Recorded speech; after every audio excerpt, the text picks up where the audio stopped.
Kanina alas 3 ng hapon, huling namataan itong low pressure area na ating minomonitor sa loob ng ating Philippine Area of Responsibility sa layong 225 kilometers east-southeast ng Tagum City sa Davao del Norte. Sa kasalukuyan, katamtaman na yung chance or moderate chance yung low pressure area na mag-iisang ganap na bagyo sa mga susunod na araw. So for the next 24 hours, mababa yung chance na maging bagyo ito pero tumataas yung posibilidad. Kaya patuloy tayong mag-monitor ng mga susunod na updates para sa natukoy na sama ng panahon.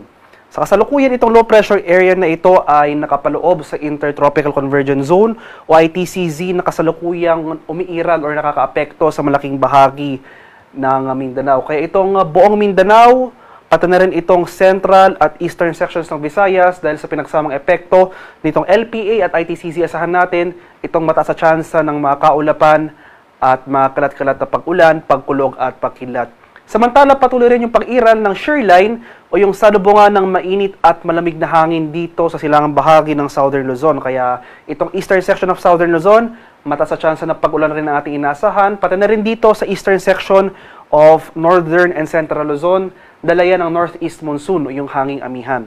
Dito sa Metro Manila at sa malaking bahagi pa ng ating bansa, magpapatuloy itong maaliwala sa panahon hanggang bukas. Pero ngayong gabi hanggang bukas sa madaling araw, posible pa rin yung mga tsansa ng mga biglaan at panandaliang buhos ng ulan na dulot ng localized thunderstorms. At para naman sa magiging lagay ng ating panahon bukas dito sa area ng Luzon, dahil sa epekto ng shoreline, asan pa rin natin itong mga kalat-kalat na pag-ulan at thunderstorm sa bahagi ng Bicol Region at sa lalawigan ng Quezon. May mga kaulapan at pag-ulan rin tayo inaasahan bukas sa dala ng amihan dito sa area ng Cagayan Valley, pati na rin dito sa area ng Cordillera. For Metro Manila and the rest of Luzon, magpapatuloy itong generally fair weather conditions.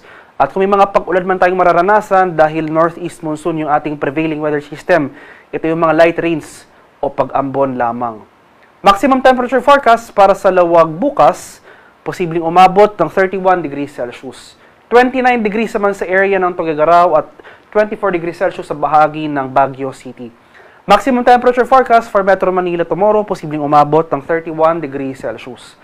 30 degrees naman sa bahagi ng Legazpi at 29 degrees sa area ng Tagaytay. Sa bahagi naman ng Palawan, Visayas at sa Mindanao, dahil sa patuloy na pag-iral nitong low pressure area na nakapaloob sa ITCZ.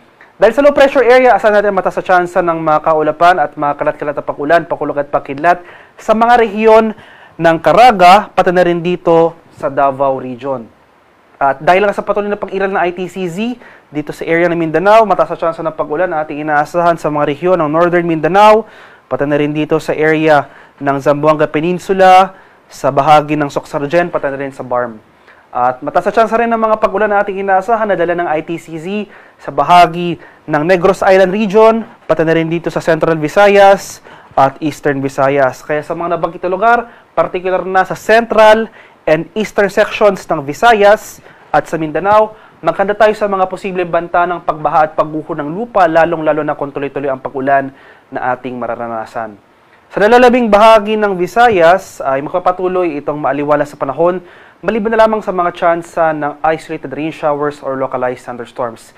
At dahil hindi nga natin tinatanggal yung posibilidad nitong low pressure area na mamuo bilang isang bagyo sa mga sunod na araw, itong eastern section ng Mindanao sa mga rehiyon ng Caraga at Davao Region, particular na itong mga bayan o itong mga probinsya ng Dinagat Islands, Surigao Provinces, pati rin dito sa Davao Oriental.